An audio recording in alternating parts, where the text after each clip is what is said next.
All right. Let's see. We're still going live on YouTube. We're live there. We're live on Facebook.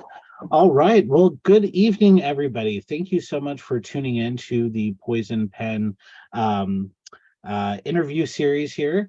My name's Patrick. I'm the science fiction and fantasy selector. Barbara is currently out of town enjoying a much needed vacation.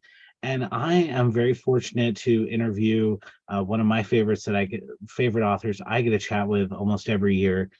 She is not only an award winner, she has created, she's an innovator, a quite the leader in both mystery and urban fantasy, and talking to us about her 47th novel in her very prestigious career.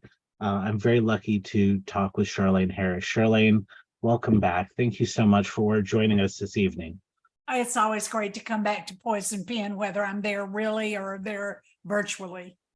And we have such a nice clientele, and so many great people watching from all across the world and the United States. We're really lucky. I mean, I think we're really blessed to have our customers and the people who come and view us all over the place. This is really an exciting venture that we get to kind of put these up online and talk to people all throughout the United States. And today we're very lucky to talk about your newest book, All the Dead Shall Weep. And this is a fantastic book within the Gunny Rose series. I am so thrilled and so excited about this book, and I can't wait for people to get their hands on it. Do you want to give us a little bit of an elevator pitch on what's happened and what's going to happen within All the Dead Shall Weep without spoiling too much? I'll try. It's a book with a lot of action. Lisbeth and her husband Eli are living in Texoma because Eli is not persona non grata in the Holy Russian Empire, which is California, in case you didn't know that. But her sister comes to visit, her half-sister Felicia, and Felicia's boyfriend, who is also Eli's brother, Peter, and they come to spend some time with Lisbeth, the only vacation they can take as students. And Lisbeth is worried about it because she thinks, are they really going to have a good time? Do I have to entertain them? Do they want to go hunting with me? Do they want to do magic with Eli? What's going to happen? Exactly. And so you started us off with one big happy family coming back together again for the first time in a really long time. And you give us a really wonderful sense of peace for Gunny Rose, for a little bit of a chance for her to heal a little bit after she's lost her child.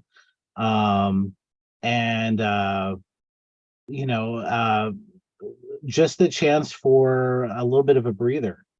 And you trick us. Oh, you would think, something terrible's going to happen. It always does. It always does. And it's funny because it's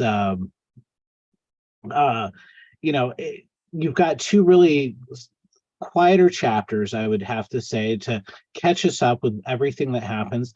I think this is a book that's really great for jumping into the series if you haven't read any of the Gunny Rose series before, because of the fact that you do catch us up so nicely within the first couple chapters. Although I said that too in The Serpent in Heaven, which we also have a few signed copies left if anybody wants to get their hands on it. So, I mean, you even though you're so good at writing a series, you don't let a reader who jumps into the middle feel completely out of place and lost. That's a two-sided sword. You want to explain enough to where if it is a person's first chance to pick up one of your books, you don't want to alienate them by making it inexplicable. At the same time, I get irate letters from people who say, I've read all your books. Why do you have to keep telling me what happened in the last one? Yeah. you can't really please everyone. I do want to give enough background to where people understand where the action in the book is coming from. Exactly. And the funny thing is that like you said, some people love that, some people hate it. You can't please everybody. I would rather catch people up and get them back into the series. And then they'll go back and read the other four if they like what they've read. And how can you not like what you've written? Oh, now that's a lovely thing to say. I wish everybody in the world felt that way. Well, you've got a really strong fan base. And one of the things that I really loved about your book is that you dedicate this book to your readers. And I think that that's really important. You're very grateful for the readership that you've had So throughout great. the year. Yeah, for sure. Without my readers, I would be nothing. I wouldn't say that, but we certainly have helped kind of bring forward all of your characters from Aurora Teagarden and Harper to Gunny Rose and Sookie Stackhouse. I mean, you've given us some of the best characters in both mystery and urban fantasy, and you've always been an innovator within both genres, and that is incredible. Thank you. One of the things that I was thinking about before we started talking is the fact that you do seem to have the finger on the pulse of what's going to be popular coming on down the road. So you wrote Sookie Stackhouse because you wanted to know about a relationship between a regular person and a vampire. And then that exploded, probably within 1 to 2 years of the time that you started the Sookie Stackhouse series. And now Westerns are really making a comeback, from Longmire to Yosemite to these shows that really kind of are modern takes on the Western. And you started writing the Gunny Rose series about 2 years before that really re-popped up. What was it about the Western that really drew you into wanting to write about the West, so to speak? Well, I spent part of my childhood in Texas. Every summer, I would come stay at my grandparents' hotel. My mother would come with us and she would help them during the rodeo season. So I would get the chance to be exposed to a completely different culture. I was brought up in the Mississippi Delta, which could not be a more different setting than the West in the 1950s and 60s. Mm-hmm. The contrast was really sharp, and for the first time let me know that being brought up in the Mississippi Delta was not the be all and end all of existence. Right. So I got to experience that, and I always remembered what a shock it had been to me, what a difference it was. And I kind of wanted to talk about that, to go back there and talk about a woman who led a life that was so different from my ancestors. At least I think so. And then I had to build the world that would let her do what she was best at doing, Mm-hmm. which was, shooting lots of people.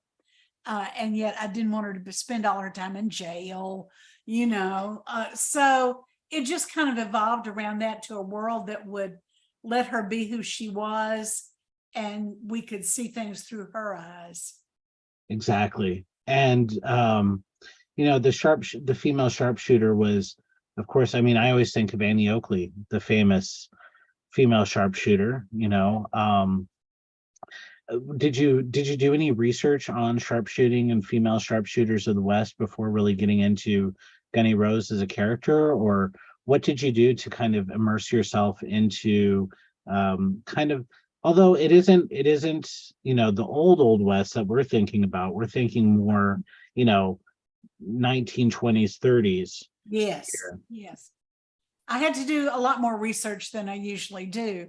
I do know a guy who is an expert on weapons, and he was nice enough to answer some questions I asked.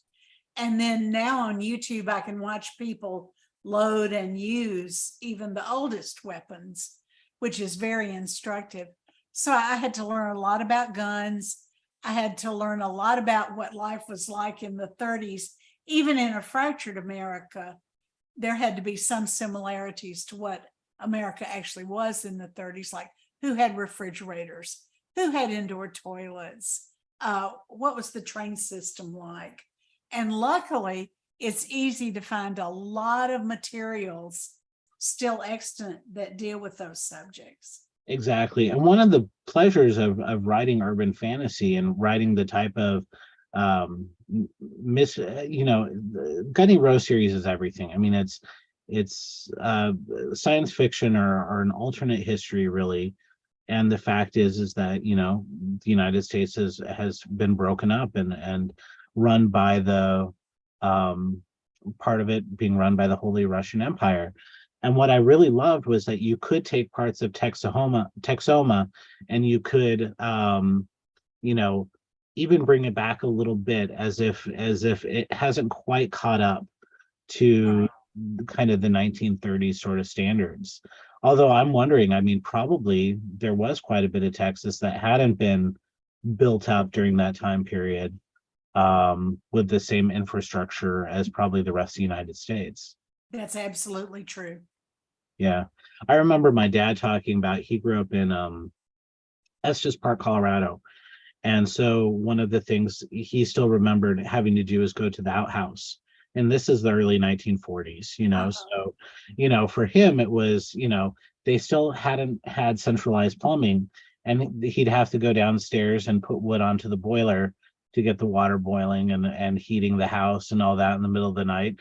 So, I mean, what we think of as certain luxuries, not all of the United States quite had it at that time period. Yeah.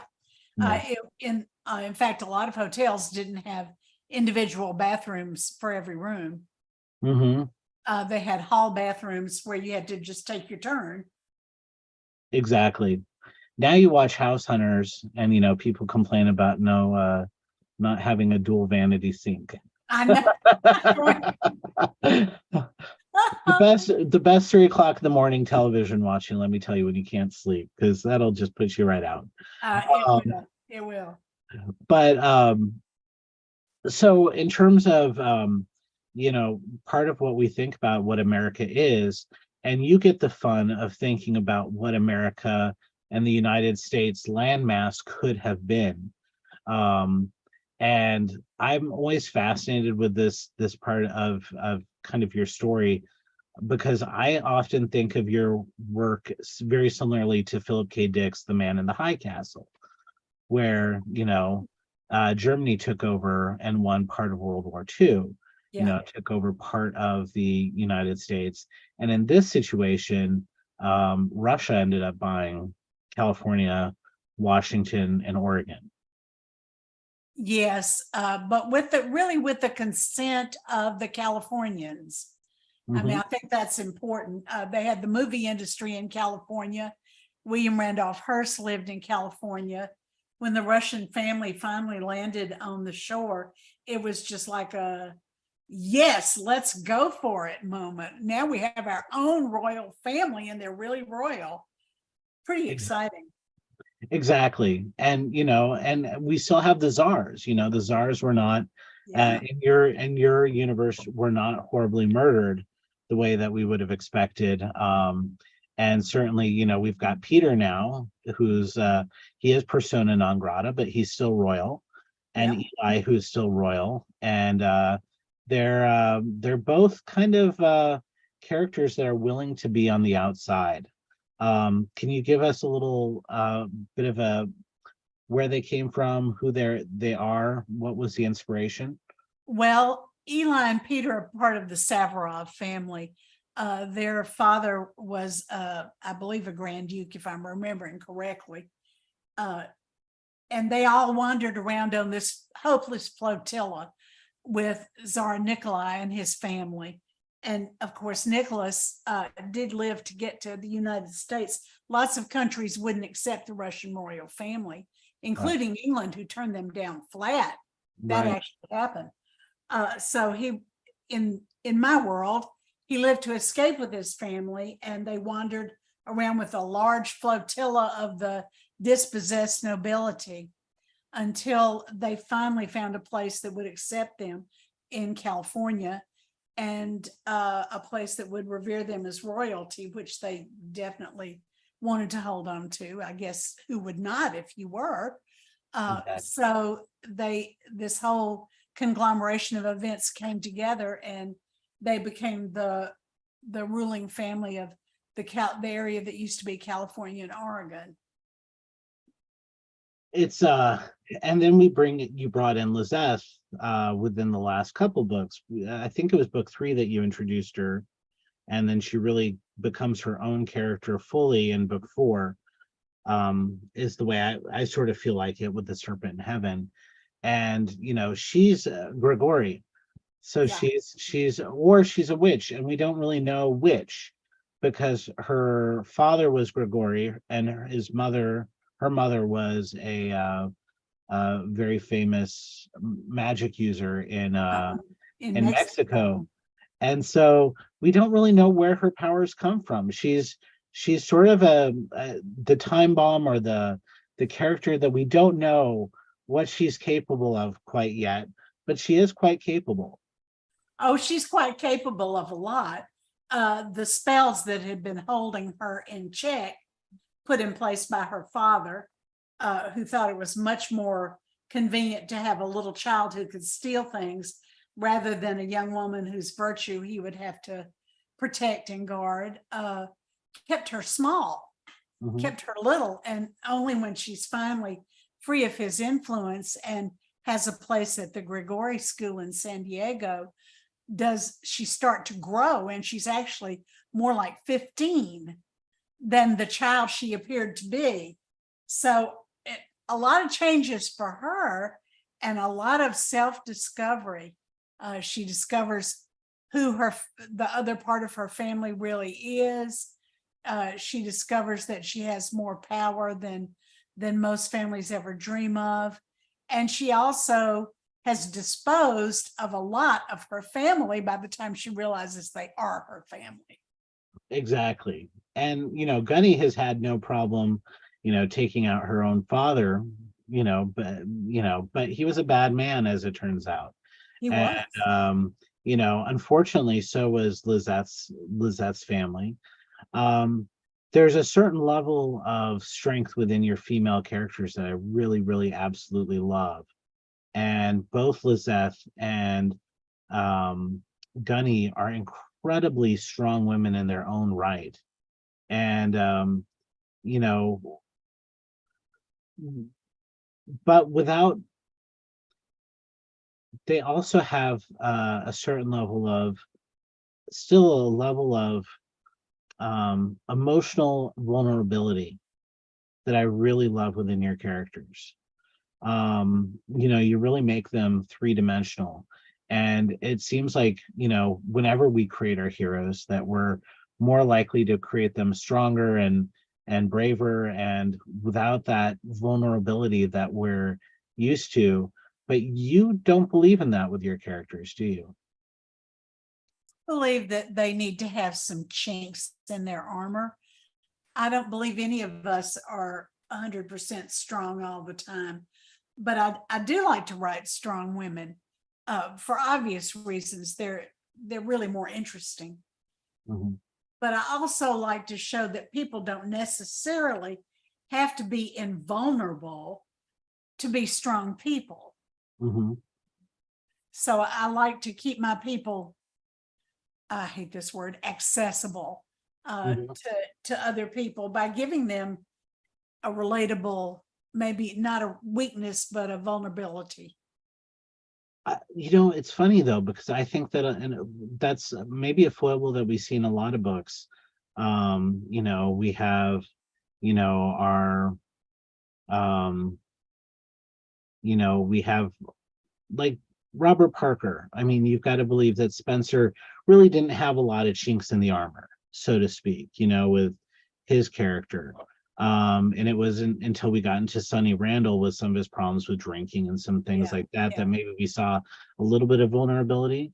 But yeah. you're willing to um, really make your characters completely three-dimensional, and you feel like them. Robin Stoll from Coeur d'Alene, Idaho, mentioned that he said so many of your characters feel like extended family, even those other abled. And I love that. I think that he's absolutely right. Well, that's really reassuring to hear. You have to get so deeply into the characters when you write them. And I always hope that people will will read the characters that resonate with them. Exactly. So, I mean, do you have each series that you've written is very unique. Your Aurora Tea Garden series was more of your traditional mystery. This is a little bit more of your traditional Western with a fantasy or an alternative history twist.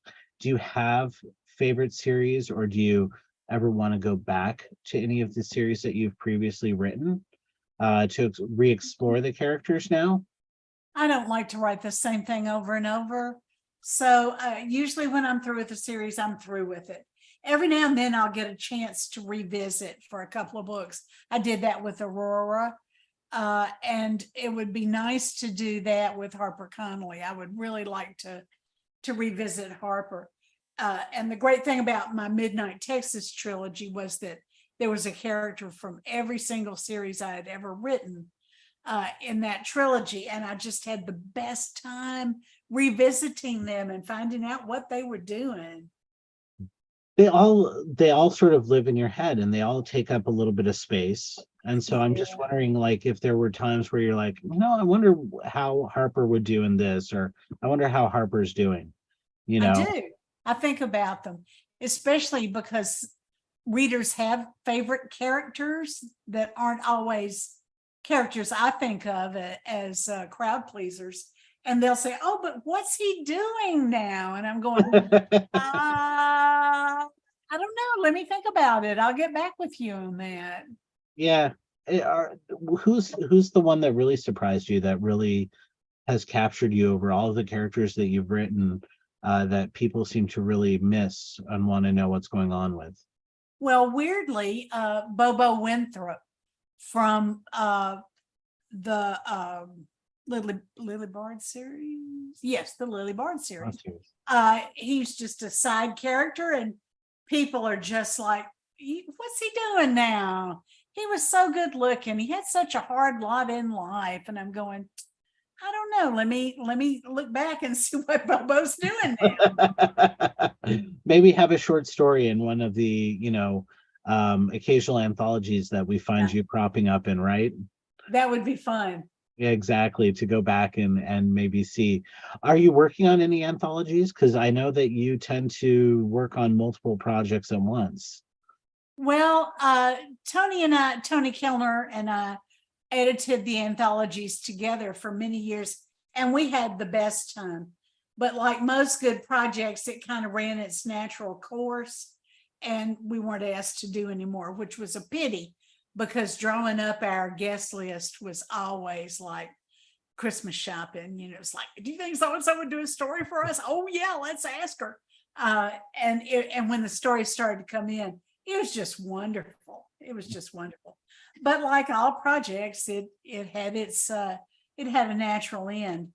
That having been said, there's nobody I'd rather edit with than Tony, who writes now as Lee Perry, because we just get along like a house of fire, and we have very similar taste in work. If there's a story I don't like for some reason, she knows exactly what's wrong and how to fix it. Mhm. And we really helped each other out that way. I think I learned a lot when we were doing our edited series. It's amazing, because I think with short stories, it's a master class in, writing a full story with very limited, space and opportunity. And it's a completely different craft from novel writing, where you get to really extend and flesh out everything. However, I think that your books, you've taken a lot from those short stories and those anthologies, to really hone your craft, because I find that, your books aren't 500 pages, and yet you build so much world and you build so much character in a very tight space. There's not a wasted page and there's not a wasted sentence. I get pretty envious when writers tell me they had to cut 50,000 words from their. I'm going, well, I would have a short story then. I just never have written long. No. I'm just, I say what I want to say. Exactly. But everything that you say is so important. And I think a lot of writers could learn from you in terms of world building with, you like to show, not tell. And that's part of what I really love about your books. And with All the Dead Shall Weep, boy, I mean, after chapter 2, there is not a stop in sight. You do not give us a chance to breathe. Um, how do you feel when you're writing that? Do you feel as intense as the reader does reading your work? I do. That was like a full tilt boogie book. Yeah. There wasn't any place to stop and take a breather without something awful happening. So awful things just kept on happening. It was really a busy book. I just felt like the pace had to be kept up from beginning to end. I'd be a basket case by the time that I was done writing your book. I mean, because I was just so tense and intent, within your book itself, within this one, that I just, it was really a ride, and it was really an emotional go-getter. And I could just imagine just pulling that all out of your head and getting it down there, that you would just be writing this in record time just I to get it out. wish I'd written it in record time. I had COVID twice, and it did some things to my brain. And so now I am like the turtle of writers. I just crawl along. And every book, I think maybe this will be the last book I write because I'm so slow. But I'm still working, so we'll see. It would be great if that cleared up a little bit. I caught COVID. I managed to catch COVID for the first time this year, and it was after I took my mom for her 75th birthday to Las Vegas. And I said, Mom, we could, do you want something, or do you want to go somewhere? And I list off places, and Phoenix is just 6 hours away. And she's like, let's go to Vegas. So we went to Vegas, and we had a great time. We ate some good food, and neither of us had ever been, so it was quite the adventure to go. And I came back 2 days later, and I had COVID, and boy, it took me about a month. And I don't think my brain really, it was in a fog for about a month and a half. So I can completely feel you in terms of how it affected your process. I hear so many people say that. Well, that's kind of comforting, but at the same time, I'm sorry that other people are having this problem, because for the first time I look at the well and say, is it going to dry up? I mean, have I used all my ideas up? Hopefully not. I don't think so. I think you've got an awful lot more to say. I mean, out of 40, you've done 40 some books, and I still think that you have a lot in you. Sometimes it just takes a little bit of time for it to refill. Maybe that's it. I mean, I am, old, but I'm still enjoying what I'm doing. So I hope I get to keep on doing it. Hardly. And you're so well respected. Kent Kruger was here on last Monday, and he says hello, by the way. Oh, hey, Kent. And Karen Slaughter was here too, and we were talking about your books, and she's a fan as well, and a fellow Southern writer. And you really have a big fan base within the writing community as well. So would you think that if you get the chance to do an anthology series again, do you pull a lot from like your mystery and fantasy friends to get to write? Oh, sure. I mean, if you don't ask, you don't get. And that was part of the fun of writing, of doing the anthologies, was getting people who had never written a paranormal book or a paranormal short story, to write one to say, oh, I don't know about that. I don't know if I can write a book with a werewolf in it. And I thought, yeah, you can do it. Come on, you can do it. You got it. And to have someone who had written only paranormal write something with an element of mystery in it, that was equally fun to say, look, meet the other genre. You too can do this. Exactly. And I'm getting a couple of fun questions that are coming through here, talking about kind of your different series. And one was bringing in one of this, Pat Stodge wants to know, she says, wasn't there a father and son? The son was in Midnight Texas. And so Yeah. I missed reading Midnight Texas. So unfortunately, I don't know much about what's going on in that series. So I'm going to interpret that question however you'd like to interpret it. Yeah, Quinn the Word Tiger, who was in the Sookie Stackhouse series, appears in Midnight Texas, and his son is with him, and they were really an interesting pair. And also, this may interest you since you were a fan of Longmire. Longmire was shot in the same town Midnight Texas was shot in, Las Vegas, New Mexico. Oh, wow. Well, I mean, New Mexico's become a very, pardon me. I want to sneeze.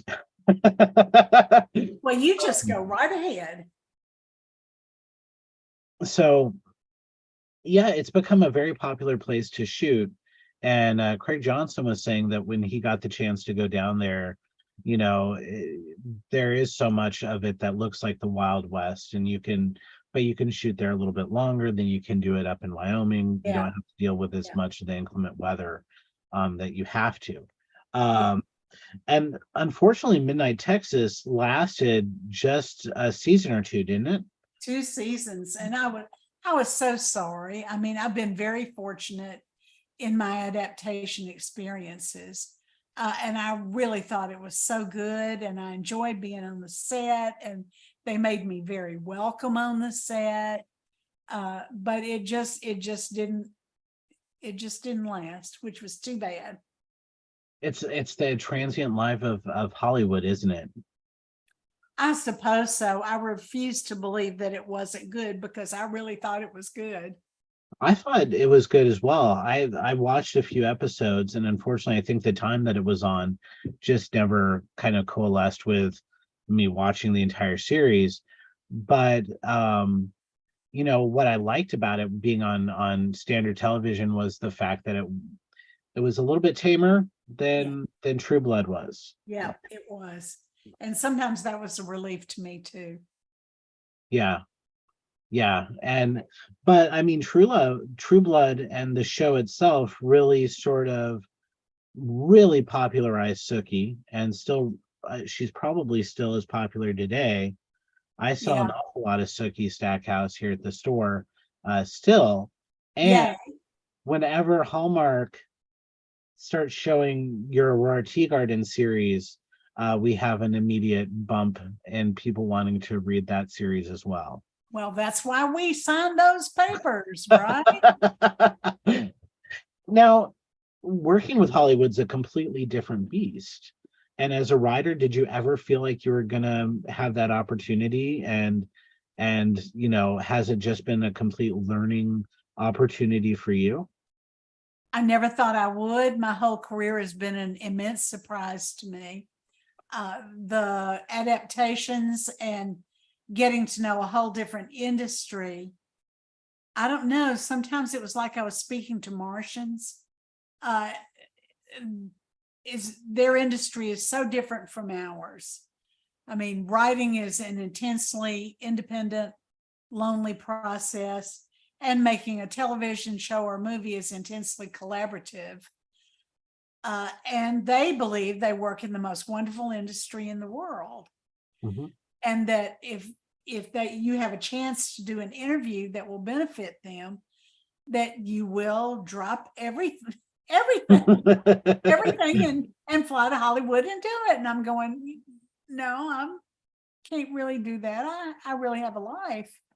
So But that having been said, it was also delightful to meet so many creative people who were so intent on producing something really good. Exactly. And to trying to really do honor with your writing and say that this is a Yeah. universe that we like and we respect and we want to bring it out onto the bigger screen. And I think, True Blood was one of the first series that really stayed as close to the books as they possibly could, but they sexified it up a little bit. Oh, yeah, they did, and Bloody fight it up. But that's okay. What makes a good book doesn't make a good television series. I learned that early on. You can build things out and you can build them slower. However, I don't think that within the Rose series, you've built anything out slow. You really exploded, starting with an easy death, and have kept the books, really, really moving. I don't think that there's really ever been a slow moment in sight. But All the Dead Shall Weep. Whew, it's fun, and we get to learn more about Gunny's mom and Candle. Yeah, she is a nice woman. She really is. And I really loved reading any scene that Candle was in because it was sort of neat to see where kind of Gunny came from. And Yeah, she's a little bit of the opposite of Gunny in terms of, she's the school marm. she is, because that was one of the few professions she could aspire to in her day and age. And then she had the great good fortune to marry someone who has been a fantastic stepfather to Lisbeth. And Exactly. he's just a great stepfather. He really is. And there was that sort of concern about, Felicia meeting, um, Candle and what that was going to be like. And she just accepted her with open arms, which was so neat. Kind of the first mother that she ever really had. You Yeah, know, Lisbeth is kind of, I mean, in a way, a mother to Felicia, but or maybe a grandmother. You know, uh-huh. although they're sisters. I mean, so it's sort of a more complicated relationship. A much older sibling can kind of Yeah. teach and guide as much as she possibly can. What has been and where did you base the ideas of magic within this universe? Because most of your characters are very much centered in being able to do things physically, solving crimes and solving situations more with their wits, but you do have a little bit of supernatural intervention. And so I'm sort of curious where you came up with the ideas of the magic system that you used in this book. Uh, that all arose from Rasputin, Gregory Rasputin. I figured in my world he had kept the Tsarevich alive with magic. And so people were anxious to emulate that as a way of showing solidarity with the royal family and as a way of keeping them alive. Right. So that was how the Grigori system developed. And really, I think magic all comes from the same well.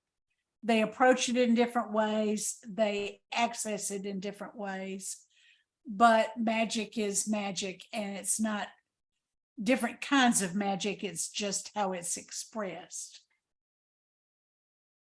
Exactly. And we start to see Felicia really get the chance to kind of use it in a way to protect others in this book, which was really neat. So and her manipulation of the air around, or death magic. I mean, Yeah, she's a dangerous person in a lot of ways. she is, especially when you consider she's 15. I mean, that is not a noticeably well balanced age. Exactly. She could go to the dark side pretty easily. She could go one way or another.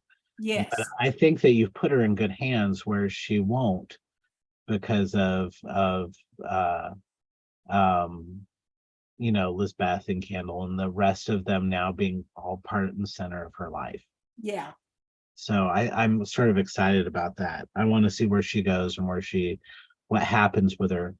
And as you end the book, and I don't mean to do any sort of spoilers, but you're leading us into World War II. Yes.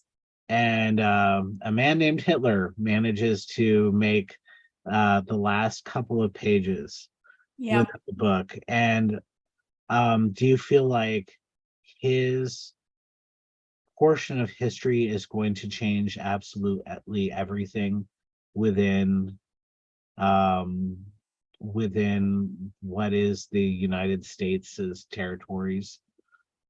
Well, it's certainly going to be looming ever closer in the next book, because Hitler was a great magic believer, as I'm sure you know. Absolutely. And he is well aware of people who can use magic effectively, and he wants them to be on his side or not to be at all.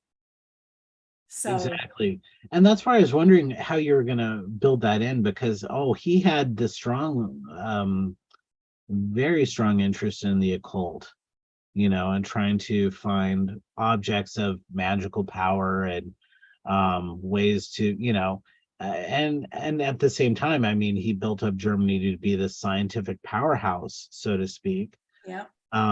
So he was it was a very strange dichotomy of beliefs that he had and that he built up.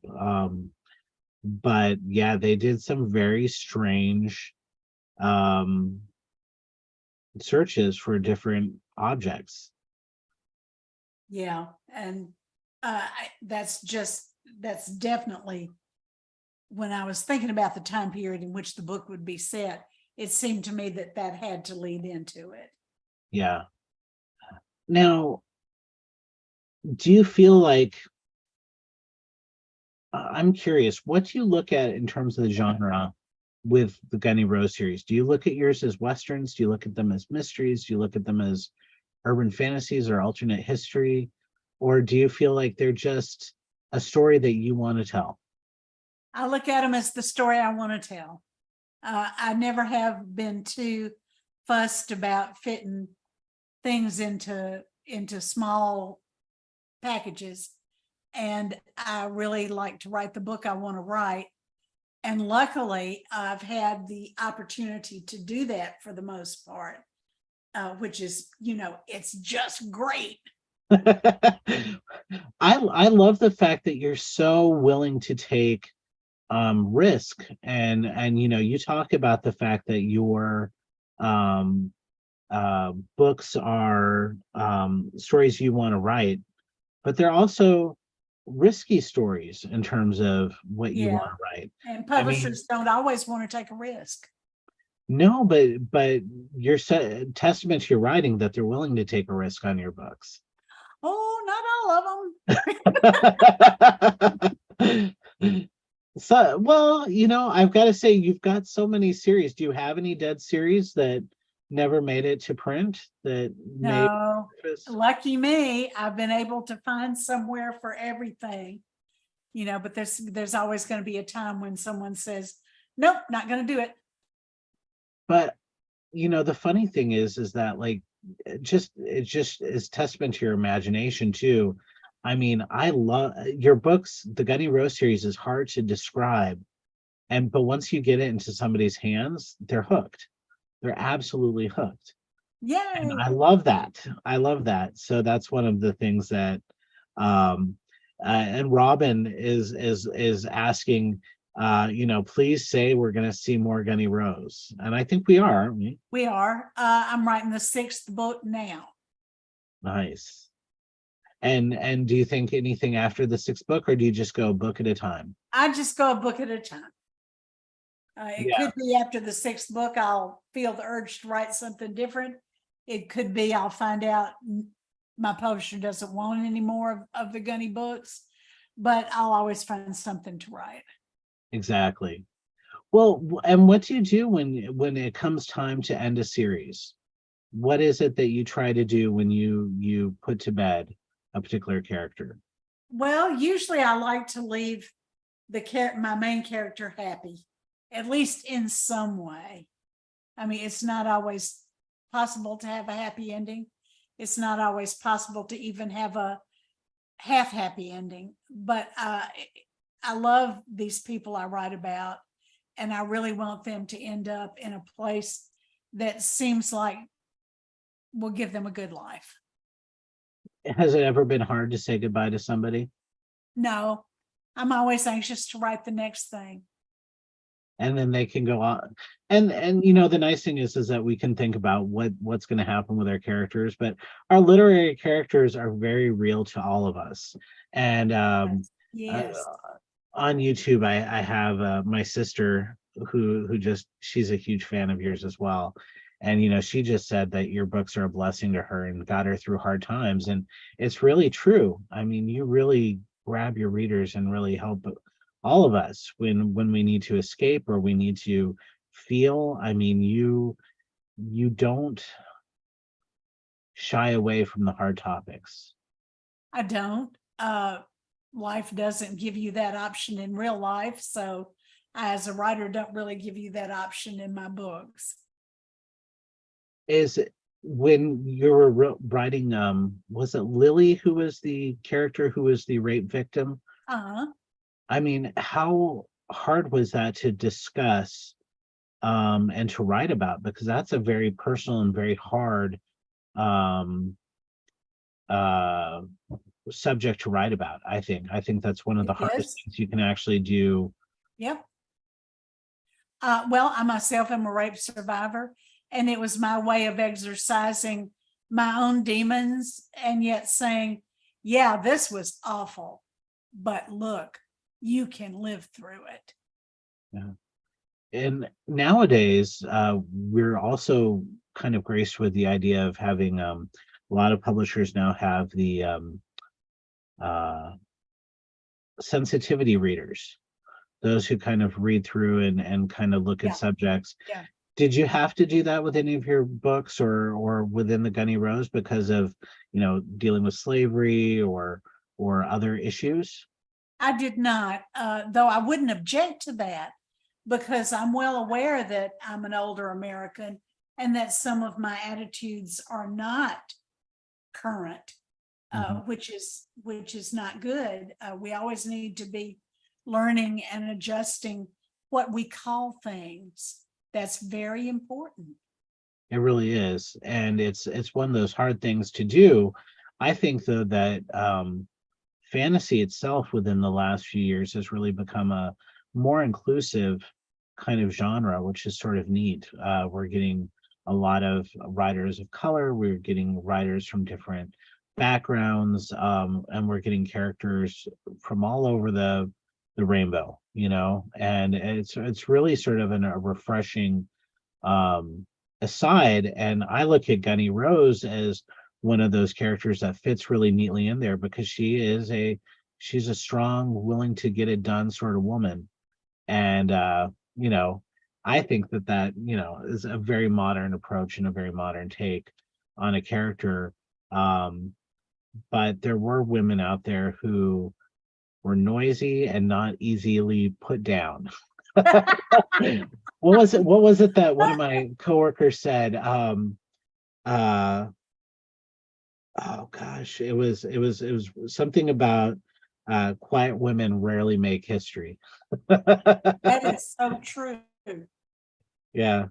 So Susan's Susan's a character and she's like, yep. Um so what is going to happen next after, so after this, you're going to be working on your next book, or have you worked on it, or is it I've done? been working on it very, very slowly. Uh, then I'm not really sure what's going to happen next, but whatever it is, I'll enjoy it. Yeah, whatever you decide to do and wherever it goes. um I would like to ask the audience if they have any questions.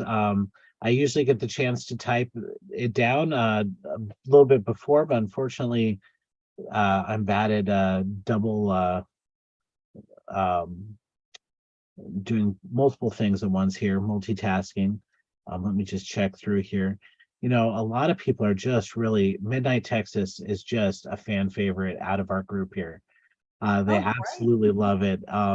And same with the Sookie Stackhouse. And somebody wants to know if you've ever thought of writing one that's set during the holidays. Well, some of the anthologies were centered on the holidays. But as far as, and I wrote one Lily Bard that took place at Christmas, if I'm remembering correctly. Usually holidays and we leave each other alone. Gotcha. Not as warm and fuzzy a feeling as for some of them. I think it's a pretty hard subject to write about, and usually they're best in the short stories or the novellas. Yeah, I agree. And the other thing that somebody wanted to know is where did the idea of the were tiger come from? Was it just your were tiger? Oh, I don't know. Why not? Why not exactly? We have werewolves, right? Why So not? Why not a were tiger? I think tigers are so incredibly beautiful. And so, their story kind of evolved as a side story, but I really, really enjoyed writing it. and Robin got my quote, well-behaved women rarely make history. Thank you, Robin. I appreciate that. That is so true. true. So in terms of reading, what have you been reading? What have the authors been that have really or any books that you've just absolutely loved that you need to make a shout out to as well? Oh, I can do that. And that's always on my website. I have a book and blog feature that I talk about the books I read and enjoyed. I just read an advanced copy of The Court of Shadows by Victor Dixon. He's been published in France for a long time. This is going to be his first book published in America. But he lives in America. He's a super nice guy. I met him in Spain. And believe me, from the get-go, and this may sound incredibly naive or something, an American did not write that book. Mm-hmm. From the choices he makes. And I thought, he makes some very bold choices. And I'm going, oh, how can he get away with that? People don't do that. And I thought, okay, in his books, they do. So that was really exciting. And I'm really enjoying Sarah Painter. I love all her Crow investigations books. I really enjoy those. They're just, I read a lot. And I really like to talk about the books I love. Well, and so many authors love you because I think you really help promote their books as well. And you try to make to do it. Glad to do it. Because I think it's all in the family. You want to let people know what's good out there. That's part of what we love about being booksellers here at the Poison Pen, is we get to talk to people about what's good out there and what's exciting to us. And your book really is just so good, and it is so exciting. And I'm excited to sell it, and I think you've done just a wonderful job with it. So Charlaine, thank you. I'm sure it's getting late there for you in Texas, or you're Texas. Yep. So and I know that you're recovering from something. So thank you so much for taking your time today to talk with us about your book and sharing it with us. Well, I love your store, and I was thrilled to be invited. Thank you. And I can't wait to see you next year. Oh, I hope so. We've been doing this for the entire Gutty Rose series. So that would be great. Talk to you about that. Fantastic. Charlaine, thank you so much. And to our audience, both of us say have a great night. Thank you so much. Good night, everybody. Let me go ahead and end screen. And end my video.